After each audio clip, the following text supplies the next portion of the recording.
Hey everybody, this is Anamika and you are watching Pathshala Rishikesh. स्वागत है आपका हमारी स्टैटिक जीके की एमसीक्यू सीरीज में, जिसमें कि हम लूसेंट का जो स्टैटिक पोर्शन है वो आपके लिए कवर कर रहे हैं। बहुत ही महत्वपूर्ण क्वेश्चन हर वीडियो में होते हैं, तो आपके जितने भी आने वाले एग्जामिनेशन है वहाँ आपको इन क्वेश्चन से हेल्प मिलेगी। तो आप इनको साथ साथ अटेम्प्ट करने की कोशिश करना। आज हमारा 23वां दिन है, बहुत सारे क्वेश्चन हम ऑलरेडी कवर कर चुके हैं। आज के जो महत्वपूर्ण क्वेश्चन है वो आपके लिए इस तरीके से हैं। पहला क्वेश्चन आपको क्या पूछा है, आप इनको पढ़िए और अटेम्प्ट करने की कोशिश करिए, फिर देखिए कि आपका स्कोर कितना बन रहा है, कितनी आपको जीएस आती है। तो पहला पूछा है कि जो टेनिस का एक ग्रैंड स्लैम होता है जिसका नाम है रोलैंड गैरोस ग्रैंड स्लैम, तो ये कौन सी कंट्री में खेला जाता है। तो इसके लिए आपको इसकी जितनी भी एक्सप्लेनेशन, जितनी भी डिटेल है वो इसके बारे में आपको पता होनी चाहिए। तो हम डिस्कस कर लेते हैं। 4 मेजर ग्रैंड स्लैम एक साल में होते हैं और एक पर्टिकुलर सीक्वेंस में होते हैं, तो आपको वो पता होना चाहिए। पहला कौन सा होता है, ऑस्ट्रेलियन ओपन। तो इसके नाम से इसकी कंट्री का पता लग रहा है कि यहाँ कहाँ पे खेला जाता है, तो ये खेला जाता है ऑस्ट्रेलिया में। दूसरा जो होता है वो होता है आपका फ्रेंच ओपन, ठीक है, जो कि आपको किसमें पूछा है, क्वेश्चन में पूछा है। इसको रोलैंड गैरोस के नाम से भी जाना जाता है। तो ये भी पूछ सकता है कि इसका दूसरा नाम क्या है, और जो आपको क्वेश्चन में पूछा है कि कौन सी कंट्री में खेला जाता है, ये भी पूछा जा सकता है। तीसरा होता है आपका विंबलडन ओपन, ये कहाँ पे खेला जाता है, ये खेला जाता है आपका लंदन में। और लास्ट होता है आपका यूएस ओपन, ये पता चल रहा है यूएसए में खेला जाता है, ठीक है। तो ये 4 मेजर ग्रैंड स्लैम है जो खेले जाते हैं। तो अभी आपको फ्रेंच ओपन यानी कि रोलैंड गैरोस कप के बारे में पूछा है, तो ये पेरिस या फ्रांस में खेला जाता है, क्योंकि फ्रांस की ही कैपिटल आपकी पेरिस हो जाएगी, तो इसलिए पेरिस आपका बिल्कुल सही आंसर हो जाएगा। ये जो अभी के ग्रैंड स्लैम है इसमें से सिर्फ अभी आपका ऑस्ट्रेलियन ओपन हुआ है, तो इसलिए आपको इनके विनर पता होने चाहिए।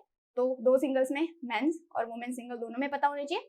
तो मेल में आपके राफेल नडाल जीते हैं और वुमेन में आपकी एशले बार्टी जीती है। तो ये सारी इन्फॉर्मेशन आपको इस क्वेश्चन से पता होनी चाहिए और मैंने आपको बता दी है। सेकंड आपको पूछा कि कौन से भारत का ऐसा बंदरगाह है जिसका नाम परिवर्तित करके दीनदयाल बंदरगाह रखा गया है, ठीक है। तो ये रखा गया आपका डी, बिल्कुल सही आंसर हो जाएगा। कांडला पोर्ट है, यानी कि कांडला जो बंदरगाह है ये आपको मिलेगा गुजरात में, तो इसी का नाम चेंज करके दीनदयाल बंदरगाह रखा गया है। भारत में टोटल आपके 13 मेजर पोर्ट हैं, 13 मेजर बंदरगाह हैं। 13 के नाम आपको पता होने चाहिए। एग्जाम में आपके पूछता है कि ये वाला पर्टिकुलर बंदरगाह आपको कौन से स्टेट में मिलेगा, तो आपको पता होना चाहिए। तो देख लेते हैं कौन कौन से वो मेजर हमारे पोर्ट हैं। तो पहला आपको कोलकाता पता होना चाहिए, ये आपको मिलेगा वेस्ट बंगाल में, नाम से पता लग रहा है। पारादीप आपको कहाँ पे मिलेगा, ये मिलेगा आपको उड़ीसा में, ठीक है। विशाखापट्टनम आपको मिलेगा आंध्र प्रदेश में। चेन्नई, तूतीकोरिन और कोचीन, ये तीनों मिलेंगे आपको तमिलनाडु में, ठीक है। इसको आप ईटीसी से याद रख सकते हैं। ईटीसी यानी कि जो एक्सेट्रा आप यूज करते हैं, तो इसमें आपके तूतीकोरिन, चेन्नई और कोचीन तीनों पोर्ट आ जाएंगे। फिर बात करें मैंगलोर की, ये मिलेगा आपको कर्नाटक में, ठीक है। इनके आपको स्टेट भी साथ साथ याद करते हुए चलने हैं। गोवा में जो पोर्ट है उसका बोला जाता है मारवा गोवा, तो नाम से ही पता लग जाता है वो कि आपको गोवा में मिलेगा। मुंबई में आपके 2 पोर्ट है, एक तो आपका मुंबई पोर्ट है और एक आपका जवाहरलाल नेहरू पोर्ट हो जाएगा, ठीक है। तो ये आपको याद रखना है। और यहाँ पे आपको कांडला के बारे में पूछा था, जो कि कहाँ पे, ये हो जाएगा आपका गुजरात में, ठीक है। तो इसी का नाम रख के दीनदयाल नाम इसका रख दिया गया है, मतलब नाम चेंज करके दीनदयाल पोर्ट इसका रख दिया गया है। तो ये आपको पूछा था, तो ये सारी चीजें मैंने आपको यहाँ पे बता दी है। अगला क्वेश्चन आपको क्या पूछा है, जो 1913 में आपको नोबेल प्राइज और 1915 में नाइटहुड का जो टाइटल दिया गया था, ये कौन से व्यक्ति को दिया गया था, कौन सी ये फेमस पर्सनैलिटी थी। तो आप तो 1913 में जो नोबेल प्राइज है, इससे आई होप आप आंसर कर पा रहे होंगे कि वो कौन सी पर्सनैलिटी थी। तो ये आपका सी बिल्कुल सही आंसर हो जाएगा। रविन्द्रनाथ टैगोर जी को 1913 में नोबेल प्राइज, जो कि इनकी एक नोवेल आई थी गीतांजलि, उसके लिए इनको 1913 में नोबेल प्राइज, और 1915 में एक यूनाइटेड किंगडम के आपके किंग थे जिनका नाम था जॉर्ज V, उन्होंने इनको 1915 में इस नाइटहुड टाइटल से सम्मानित किया था। अब इन्हीं के साथ एक और चीज आपसे रिलेट करके आपको याद रखनी है कि जो MK गांधी थे, यानी कि महात्मा गांधी जी जो थे, इनको भी एक टाइटल दिया गया था, केसरे हिंद की इनको एक उपाधि दी गई थी। ये इनको किसने दी थी, तो ये दी थी हार्डिंग ने, ठीक है। उस टाइम पे गवर्नर जनरल थे हार्डिंग। 1915 की ये बात है, तो इन दोनों को ये अलग अलग टाइटल दिए गए थे, लेकिन ये जुड़े किस तरीके से हैं। तो जो खिलाफत मूवमेंट हुआ था 1920 में, उसमें क्या हुआ था, उसको सपोर्ट करते हुए इन दोनों ने वो टाइटल वापस कर दिया था। यानी कि आपके रविन्द्रनाथ टैगोर जी ने नाइटहुड का टाइटल और आपके महात्मा गांधी ने जो उनको केसरी हिंद की उपाधि मिली थी, ये दोनों टाइटल इन्होंने 1920 में वापस कर दिए थे। तो इसलिए ये दोनों चीजें आपस में लिंक है, तो आपको मैंने बता दी है, ठीक है। अगला क्वेश्चन आपको पूछा है कि इनमें से कौन सा आर्टिकल है, जो इंडियन कॉन्स्टिट्यूशन के कौन से जो आर्टिकल है वो right to freedom of religion की बात करते हैं, यानी कि जो धर्म का स्वतंत्रता का अधिकार होता है वो कौन से अनुच्छेद में लिखा गया है। तो इसका आपका आंसर हो जाएगा डी, आर्टिकल 25 से 28 तक धर्म की स्वतंत्रता के बारे में बताया गया। तो आपको सारे आर्टिकल पता होने चाहिए जो ऑप्शन में रखे गए हैं। तो पहला जो 14 से 18 तक होता है, ये होता है आपका समानता का अधिकार, यानी कि राइट टू इक्वालिटी। जो हिंदी वाले बच्चे हैं, हिंदी में भी मैं एक्सप्लेन कर रही हूँ, और जो इंग्लिश वाले हैं वो भी इंग्लिश में देखते जाएंगे। फिर आता है 1922, ये आता है आपका राइट टू फ्रीडम, ठीक है, यानी कि स्वतंत्रता का अधिकार, ठीक है। ये हो जाएगा आपका 1922, 19 से 22, और 23 से 24 आपका हो जाएगा एक्सप्लॉइटेशन, यानी कि जो शोषण के विरुद्ध अधिकार होता है वो 23 से 24 हो जाएगा। और यहाँ पे 25 से 28 की बात हो रही थी, तो ये धर्म की स्वतंत्रता के बारे में बताता है। ये हमारे सारे फंडामेंटल राइट आते हैं जो कि हमने कौन सी कंट्री से बोरो करें, अगर पूछता है तो यूएसए से हमने ये बोरो करें, ठीक है। ये सारी चीजें आपको यहाँ से याद रखनी है। अगला क्वेश्चन आपको क्या पूछा है कि जो कौन है, आपको उनका नाम बताना है। इंडियन माउंटेनियर ये हैं, तो पहली वुमेन ये बनी थी जिन्होंने कि माउंट एवरेस्ट को 2 बार फतेह करा था, यानी कि 2 बार ये इस पे चढ़ी थी, तो ये भारत की थी, इसलिए आपके लिए बहुत ज्यादा महत्वपूर्ण हो जाता है। इनका नाम है संतोष यादव, ठीक है। तो इन्होंने एक बारी 1992 में और एक बारी 1993 में, यानी कि लगातार 2 बार ये माउंट एवरेस्ट पे चढ़ी थी, जो कि विश्व की सबसे ऊंची चोटी है। तो इस पे ये 2 बार चढ़ने वाली पहली महिला बनी थी, इसलिए आपको इनका नाम याद रखना है। वो भारत की है तो याद रखना ही पड़ेगा। माउंट एवरेस्ट जो कि विश्व की सबसे ऊंची चोटी है, इसकी आपको हाइट पता होनी चाहिए, तो 8,848.84 समथिंग इसकी हाइट हो जाएगी। और कहाँ पे ये प्रेजेंट है, तो नेपाल में ये प्रेजेंट हो जाएगी। और वहां पे किस नाम से इसको जाना जाता है, तो सागर माथा के नाम से वहां पे इसको जाना जाता है। तो ये सारे फैक्ट्स आपको माउंट एवरेस्ट से पूछेगा, तो आपको आंसर करने हैं। अगला पूछा है कि जो इंडस वैली सिविलाइजेशन था, तो उसका जो प्रमुख बंदरगाह था उसको आपको नाम बताना है। तो कुछ फेमस साइट हुई है इंडस वैली सिविलाइजेशन की, तो वो आपको पूछता है। तो इसमें से सिंधु घाटी सभ्यता का जो फेमस बंदरगाह था वो था आपका लोथल, इसलिए बी सही आंसर हो जाएगा। और कहाँ पे ये है, तो ये मिलेगा आपको गुजरात में। तो पूछेगा कि लोथल कहाँ पे है, ये भी आपका आंसर गुजरात हो जाएगा। कुछ और फेमस साइट की बात कर लेते हैं जो ऑप्शन में, तो कालीबंगा आपकी हो जाएगी राजस्थान, ठीक है। राखीगढ़ी हो जाएगी हरियाणा में, और धौलावीरा भी आपकी हो जाएगी गुजरात में, ठीक है। तो दो जो मेजर है, धौलावीरा और लोथल, ये आपको गुजरात में मिलेंगी। बाकी कालीबंगा आपको राजस्थान, और राखीगढ़ी मिलेगी आपको हरियाणा में, ठीक है। अगला पूछा आपको कि देवेंदु बरवा एक फेमस पर्सनालिटी का ये नाम है, तो ये कौन से स्पोर्ट्स से रिलेटेड है, ये आपको क्वेश्चन में पूछ रहा है। तो ये हो जाएंगे चेस से रिलेटेड। और क्यों ये फेमस है, तो ये हमारे भारत के 2nd ग्रैंड मास्टर बने थे। पहले तो कौन है, पहले तो है आपके विश्वनाथ आनंद, 2nd बने थे आपके देवेंद्र बरवा। तो इनका नाम आपको याद रखना है क्योंकि 2nd ग्रैंड मास्टर है। यहाँ पे हमने मेल ग्रैंड मास्टर की हम बात कर रहे हैं, ठीक है। विश्वनाथ आनंद पहले थे, जिनको कि कौन से राजीव गांधी खेल रत्न अवार्ड से भी इनको पहली बार सम्मानित किया गया था, यानी कि पहले अवार्ड ये राजीव गांधी खेल रत्न के बने थे, ठीक है। तो ये तो विश्वनाथ आनंद मेल के हो गए। अगर फीमेल में आपको पहली ग्रैंड मास्टर पूछेगा तो ये इनका नाम हो जाएगा एस विजय लक्ष्मी। तो ये सारी चीजें मैं आपको डिटेल में इसलिए बताती हूँ ताकि क्वेश्चन कहीं से भी पूछता है, क्योंकि आपको ये तो है नहीं कि जो क्वेश्चन मैंने डिक्टो करवा रखा है वही आपके एग्जामिनेशन में आएगा। ऐसा होता है कि उससे रिलेटेड जो भी फैक्ट्स होते हैं वहां से आपके लिए क्वेश्चन बहुत ज्यादा बनते हैं, तो वो ज्यादा महत्वपूर्ण आपके लिए हो जाता है, ठीक है।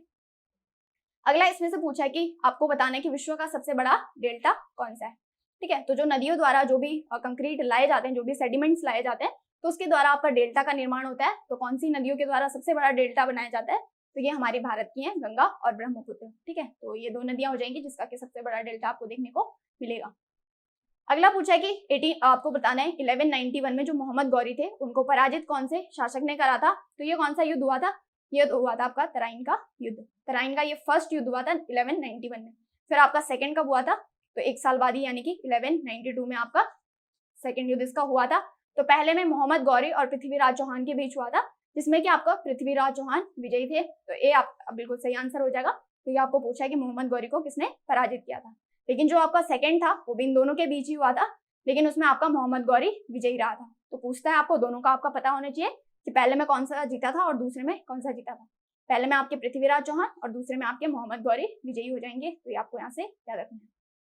अगला आपको पूछा है कि इनमें से कौन सी जो इंडस्ट्री है वो हमारी भारत की 8 कोर इंडस्ट्री जिनको बोला जाता है, 8 मुख्य उद्योग हमारे भारत में होते हैं, तो उनमें से शामिल नहीं है। तो आपको पता होना चाहिए कि कौन कौन से उसमें से शामिल है। तो फर्टिलाइजर उसमें शामिल है, इस्पात यानी कि स्टील इंडस्ट्री भी बिल्कुल शामिल है, और नेचुरल गैस ये भी आपकी शामिल हो जाएगी। तो सी बिल्कुल सही आंसर हो जाएगा, यानी कि कॉटन, ठीक है। तो कॉटन हमारी कोर इंडस्ट्री में नहीं आती है, तो ये आपको पता होना चाहिए। अब क्या कर लेते हैं, यहीं पे कोर इंडस्ट्री की बात हो रही है तो ऑटो के ऑटो हम याद कर लेते हैं, यानी कि ऑटो के ऑटो आपको पता होनी चाहिए, इसीलिए आप आंसर कर पाएंगे। तो coal, crude oil, natural gas, refinery, steel, cement, fertiliser और इलेक्ट्रिसिटी, ये टोटल आपकी 8 कोर इंडस्ट्री हमारी भारत की हो जाएंगी जो मुख्य उद्योगों में आते हैं।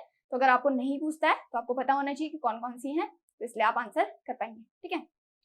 अगला आपको पूछा है कि इनमें से कौन से व्यक्ति हैं जिनके जन्म दिवस पर राष्ट्रीय युवा महोत्सव यानी कि नेशनल यूथ फेस्टिवल मनाया जाता है। नेशनल की बात हो रही है तो भारत में ही मनाया जाएगा।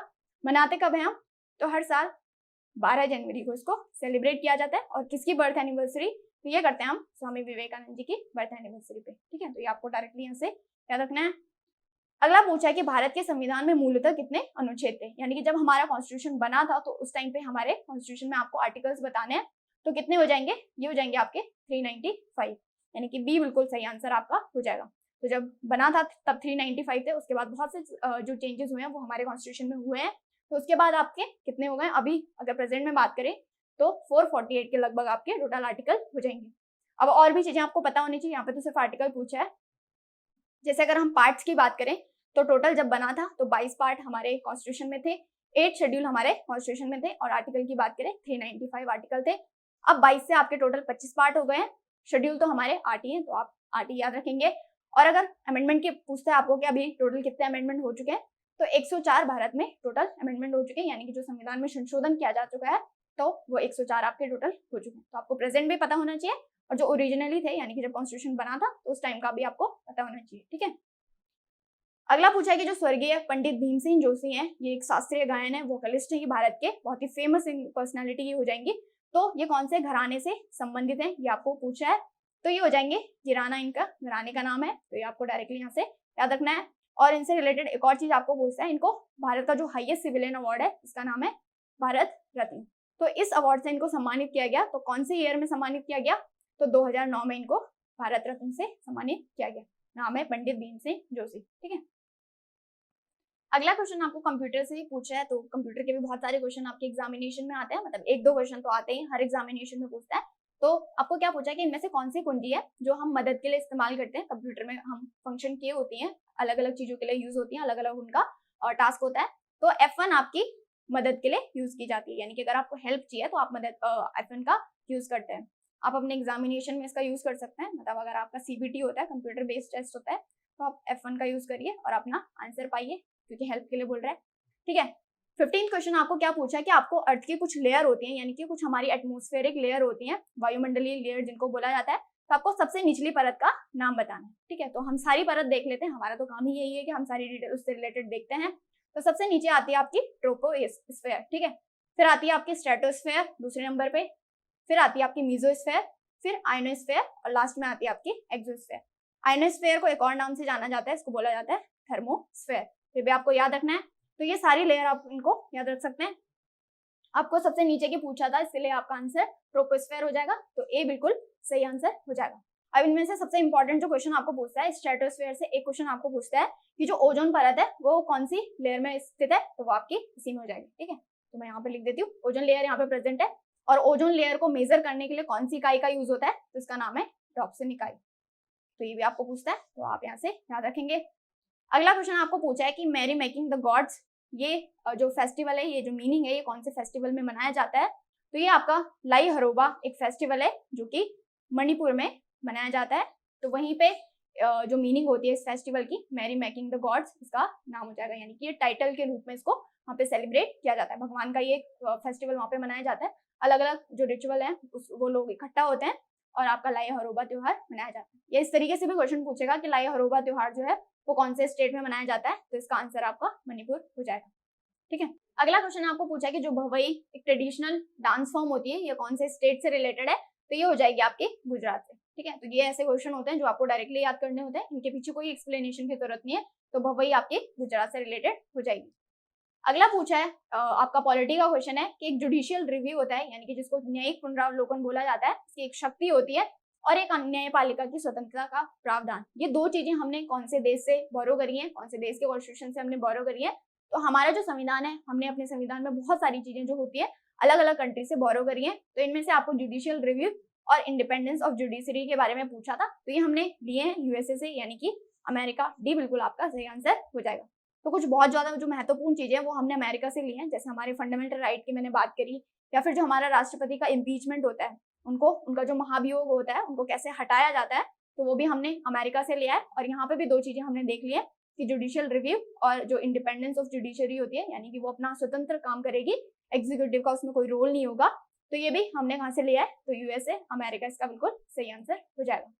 अगला आपको पूछे कि राष्ट्रीय हीरा संस्थान कहाँ पे ये स्थित है, इसका आपको हेडक्वार्टर बताना है, तो ये हो जाएगा ए सूरत, बिल्कुल सही आंसर। अगर आपको डायमंड सिटी पता है तो आप इसका आंसर इजिली कर पाएंगे। डायमंड सिटी के नाम से किसको जाना जाता है, तो सूरत को ही जाना जाता है। और कहाँ कौन सा शहर है ये, तो ये आपका गुजरात का शहर हो जाएगा। ठीक है, अगला क्वेश्चन आपको पूछा कि जो दिलवाड़ा जैन टेम्पल है तो ये कौन से राज्य में स्थित है, ये आपको बताना है, तो ये हो जाएगा आपका राजस्थान में। तो ये भी आपको डायरेक्टली यहाँ से याद रखना है, दिलवाड़ा जैन टेम्पल, जैन जो धर्म है उससे रिलेटेड है। आपको सिर्फ इस तरीके से क्वेश्चन भी एक बार एसएससी में पूछा जा चुका है कि जो दिलवाड़ा टेम्पल है तो ये कौन से रिलीजन को मतलब प्रमोट करता है, तो ये जैन रिलीजन को प्रमोट करता है, यानी कि जैन रिलीजन से ये रिलेटेड है, तो राजस्थान में हो जाएगा। ठीक है, अगला क्वेश्चन पूछा कि जो 2011 की जनगणना के अनुसार आपको बताना है कि भारत की साक्षरता यानी कि जो सेंसस हुआ है 2011 का, उसमें भारत की लिटरेसी रेट का आपको बताना है, क्योंकि अभी 2021 में होनी थी। हर 10 साल में हमारी जनगणना करी जाती है, लेकिन 2021 में कोविड-19 की वजह से नहीं हो पाई है। अब बहुत जल्दी ये कंडक्ट करवाई जाएगी, तो आपको 2011 का ही डेटा अभी तक पूछेगा, मतलब जब तक 2021 की जनगणना नहीं हो जाती है तो आपको 2011 के डेटा पे ही चलना होगा। तो इसमें आपका आंसर हो जाएगा डी, बिल्कुल सही, 74.04 इसका आंसर हो जाएगा। ठीक है, और इसी में पूछेगा कि सबसे ज्यादा लिटरेसी रेट कौन से स्टेट की है, इसका आंसर हो जाएगा केरल, और सबसे कम पूछेगा तो इसका आंसर हो जाएगा बिहार। ये सारी चीजें याद रखनी है। और जनगणना से बात करें तो पहली बार हमारी जो डिकेड जनगणना हुई थी वो कब स्टार्ट हुई थी, तो ये हुई थी 1881। ठीक है, किसने करवाई थी, तो ये करवाई थी रिपन ने। इसी से रिलेटेड एक और चीज है कि पहली बार जनगणना कब हुई थी, ये तो डिकेड जनगणना हुई थी, लेकिन आपकी 1872 में पहली बार आपकी जनगणना स्टार्ट करवाई थी, और ये करवाई थी आपकी मेयो ने। ये दो अलग अलग गवर्नर जनरल थे जिनके नाम आपको याद रखने हैं। अगला पूछा है कि खो खो में कितने प्लेयर होते हैं, तो आपको बताना है, तो ये आपका आंसर हो जाएगा डी, बिल्कुल सही, 12 टोटल खो खो में प्लेयर होते हैं, मतलब 12 कंटेस्टेंट उसमें पार्टिसिपेट करते हैं। लेकिन जब प्ले होता है यानी कि जब आपका खेल खेला जाता है तो उसमें आपके 9 प्लेयर खेलते हैं। ठीक है, यानी कि ड्यूरिंग गेम पूछेगा तो 9 प्लेयर हो जाएंगे, लेकिन अगर आपको नॉर्मली पूछेगा तो 12 इसका आंसर हो जाएगा। वैसे एग्जामिनेशन इतने समझदार तो होते हैं, वो आपको ऑप्शन में या तो 9 देंगे या फिर आपको 12 देंगे। जैसे यहाँ पे सिर्फ आपको 12 मिल रहा था, तो 12 इसका आंसर हो जाएगा। अगला पूछा कि जो गुरु शिखर एक चोटी है, ये हाईएस्ट पीक कौन से माउंट रेंजेस की है, तो इसका आंसर हो जाएगा आपका ए, अरावली रेंज, जो कि कहाँ पे है, तो ये हो जाएगी आपकी राजस्थान में मौजूद है। तो इसकी सबसे ऊंची चोटी है गुरु शिखर। तो क्वेश्चन घुमा के भी आपको पूछ सकता है कि गुरु शिखर कौन सी सबसे ऊंची चोटी है, या फिर अरावली जो रेंज है उसकी सबसे ऊंची चोटी का नाम आपको बताना है, तो गुरु शिखर इसका नाम हो जाएगा। ठीक है, और कहाँ पे प्रेजेंट है, तो राजस्थान इसका आंसर हो जाएगा। अगला पूछा कि जो स्लेट है ये कौन से प्रकार की चट्टान है, यानी कि कौन से प्रकार की ये रॉक है, तो 3 प्रकार की आपकी टोटल रॉक होती है। कौन कौन सी, सेडिमेंट्री, इग्नियस और मेटामॉर्फिक। ठीक है, इनके हिंदी नाम भी मैंने आपके लिए यहाँ पे लिखे हुए हैं, तो आप वो भी पढ़ सकते हैं।